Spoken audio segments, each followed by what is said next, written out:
La empresa no se hace responsable por las opiniones e informaciones transmitidas en este espacio. Las declaraciones y conceptos emitidos en las entrevistas y programas son de la exclusiva responsabilidad de sus productores, conductores e invitados.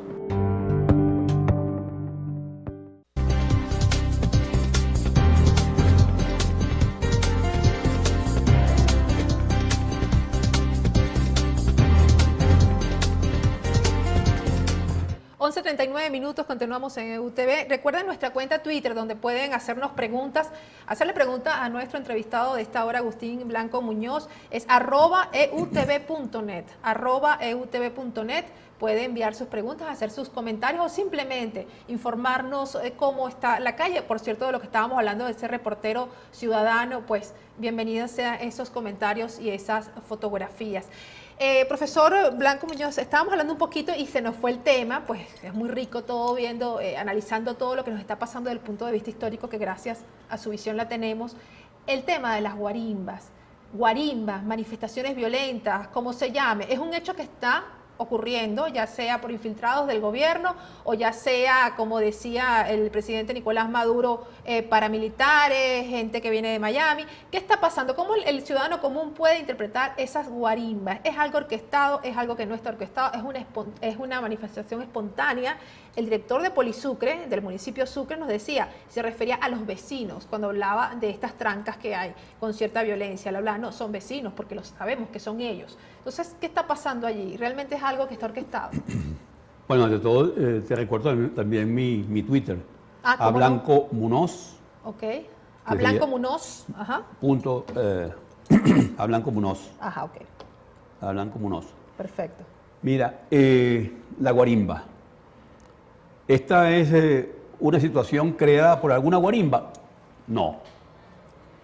En realidad, aquí hay una situación política, social, económica, que impone la protesta.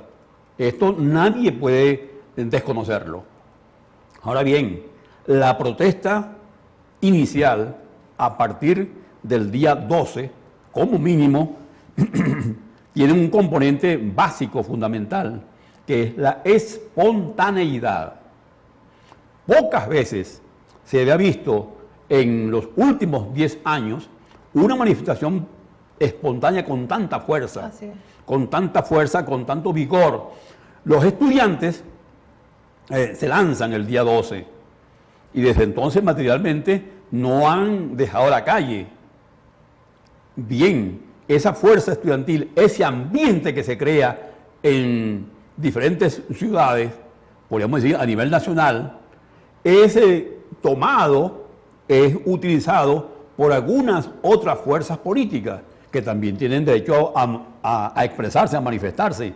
Pero, como antes hemos dicho, que no tenemos política en Venezuela, sino acuerdos, negociaciones, una política opositora donde cada quien va por su lado buscando o manifestando sus intereses. Por ejemplo, como antes decíamos también, la manifestación permitida contra la manifestación no permitida. La de hoy, decíamos, va a ser permitida y lo más probable es que no pase ningún incidente de orden violento porque interesa dar esa imagen para consumo, sobre todo internacional, de que aquí sí hay posibilidades de manifestar pacíficamente.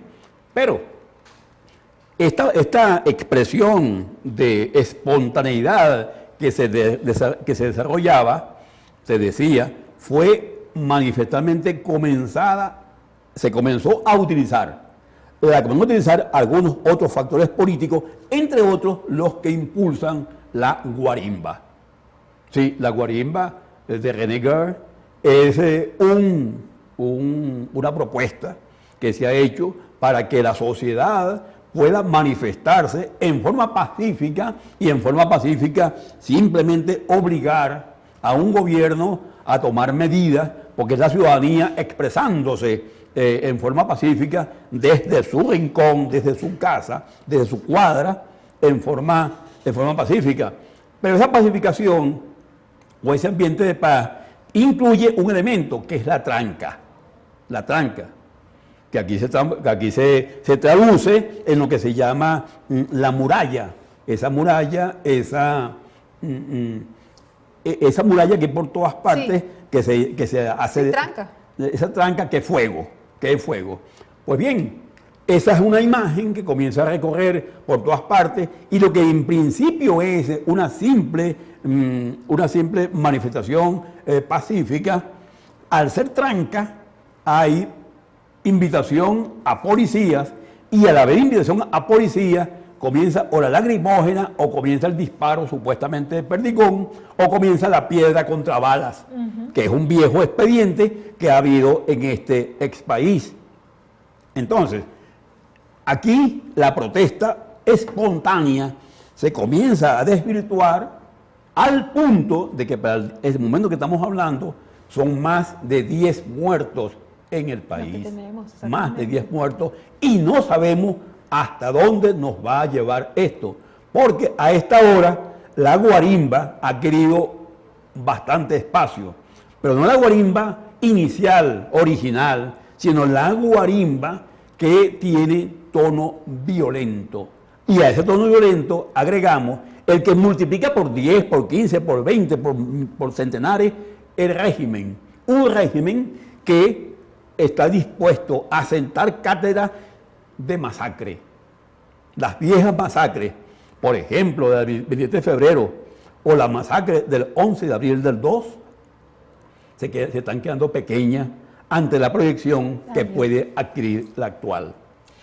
No queríamos, y disculpe porque el tiempo es breve y ya estamos llegando al final, no dejar de consultarle algo que nos llama mucho la atención, y usted como historiador es el propio, como decimos acá, para respondernos. El término fascismo se está utilizando con mucha facilidad. Usted ve que hasta un niño dice, esos fascistas, que lo he visto por el canal del Estado y digo, wow, se utiliza muy fácilmente en estos días. Rubén Blades, en la carta de respuesta al presidente Nicolás Maduro, le decía, no está utilizando ese término así, pareciera que usted no sabe de qué está hablando. Usted como historiador, ¿se estaba analizando eso? ¿Se aplica tanto para un sector, para el otro, esa palabra de fascismo?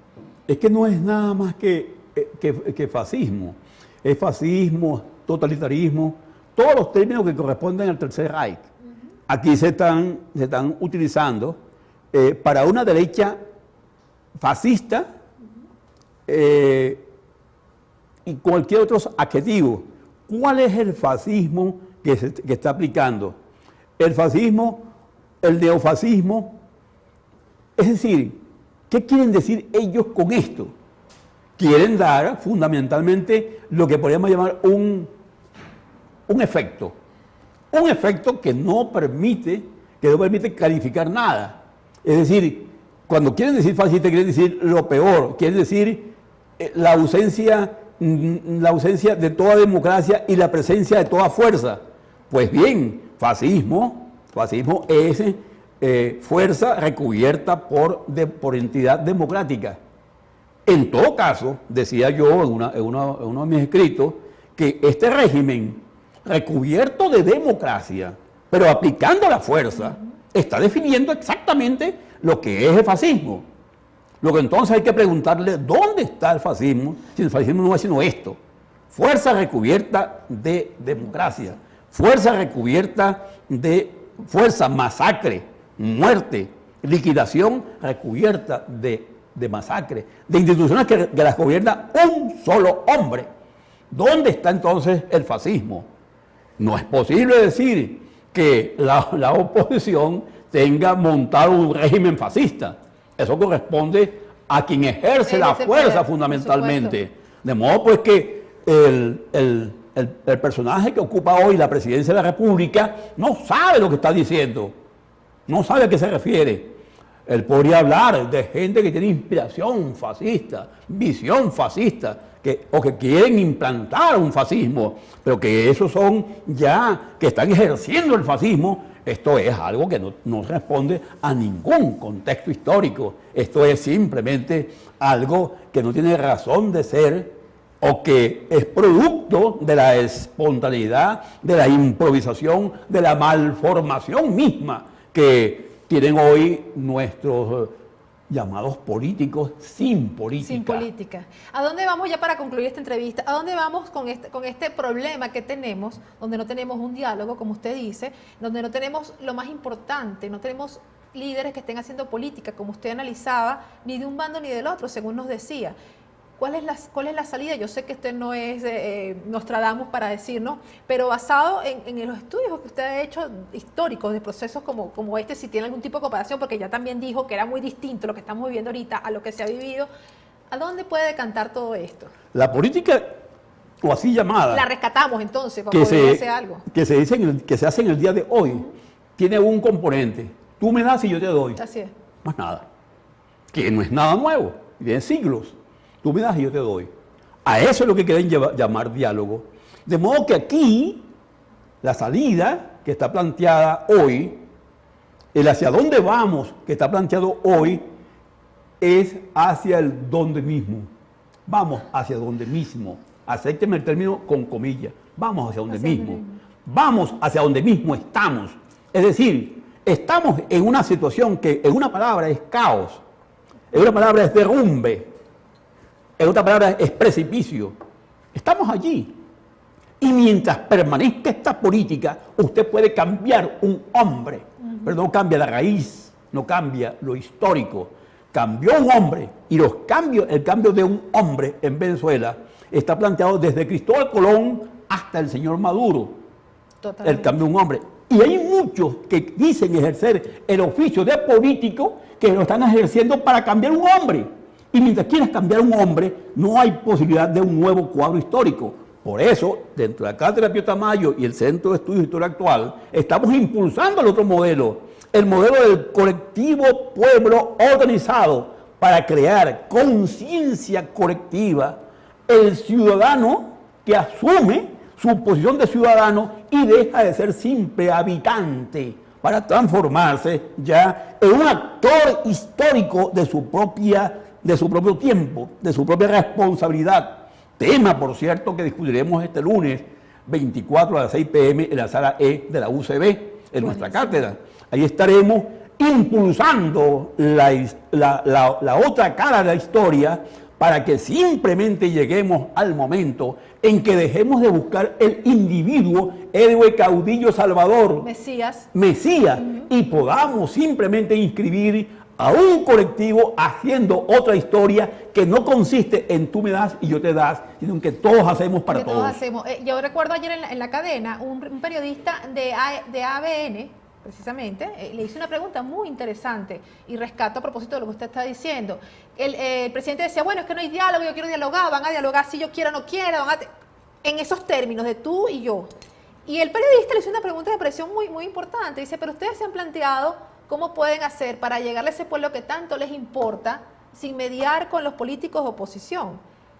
Y el presidente se quedó así y dijo, bueno, ya vamos a mandar a ministro no sé qué, para que el gobierno de calle lo reformule para ver si podemos llegar a esa gente. Entonces, ahí es cuando tú ves, ¿realmente te importa llegarle a la gente? ¿O es solamente una pelea que tienes casada con ciertos sectores? Sí, pero él acudió a un ardid interesante porque él dijo el señor Maduro, que íbamos a hacer diálogo con la base. Eso. Él dijo que esto. yo lo haría. Él lo hizo como un efecto más. Porque no sabe qué está diciendo. Este gobierno no tiene ninguna posibilidad de hacer diálogo con la base. No sabe. Él no, porque no le interesa, sino aplicar la fuerza y la tarifa. Son dos componentes para imponer el tal socialismo. Tarifa y fuerza. No es cuestión ideológica y política, no. Tú vas a vivir en un régimen que se llama socialista. Nosotros lo decidimos y tú lo aceptas y punto. Exacto. Eso se llama imposición. Y lo vas a aceptar, uno, porque yo tengo que darte, yo te doy una tarifa, yo te doy una posición. Y dos, porque simplemente si no lo aceptas por las buenas y tu tarifa, te lo impongo de todas maneras. Pues bien, si tienes esos parámetros, no puedes ir a una base, a un colectivo, pueblo, a decirle, he aquí lo que tú vas a hacer y lo que tienes que hacer. Eso no se puede llamar en ninguna parte del mundo diálogo. Eso se llama simplemente la imposición en su último grado. Tenemos ahorita un tuit que nos dice, impulsemos una veeduría internacional que vaya mucho más allá de una mediación. Oscar Pérez, por cierto, nos está escribiendo. Oscar, nos está viendo ahorita. Nos dice eso, porque hay una veeduría internacional. Hay mucha gente que se han parado en eso, profesor, de la importancia, y usted ve que incluso en las televisoras y en los medios internacionales vuelcan todo eso, como que si allí estuviera la solución de los problemas. No, la solución está en nosotros. Está en nosotros, no buscando ayuda internacional. No, hay gente que dice o que acusa a Norteamérica de no haber intervenido. Hay quienes no nos vamos a afiliar a esa posición de que el señor Obama nos mande unas fuerzas a recuperar una tal democracia y una tal libertad. No vamos por esa vía. Preferimos decir, vamos a ser dueños de nuestro propio destino y de un destino que nos venga a traer el señor Obama o el señor B o C o D internacional. De modo que más que crear, más que acudir a instancias, cualquiera sean internacionales, vamos a acudir a nuestra instancia del colectivo social pueblo, a nuestra fuerza social organizada y consciente para crear una nueva historia. Antes de despedir, repita, por favor, la invitación para la Cátedra Pío Tamayo el lunes. En la Cátedra Pío Tamayo estamos este lunes a las 6 p.m. en la sala E, en un debate abierto sobre cómo organizar el colectivo pueblo para que cumpla su verdadera y exacta misión. Es decir, cómo ese colectivo social pueblo haría la política que no se está haciendo, que no se hace hoy en este ex país. Bien, muchísimas gracias. El Twitter de Agustín Blanco Muñoz es @BlancoMunoz, ¿no? Sí, @BlancoMunoz. El mío, @LaurCastellanos. El de esta casa, @EUTVNet. Estamos esperando, vamos a hacer ahorita un sondeo de cómo está la calle luego de esta pausa y venimos con más información.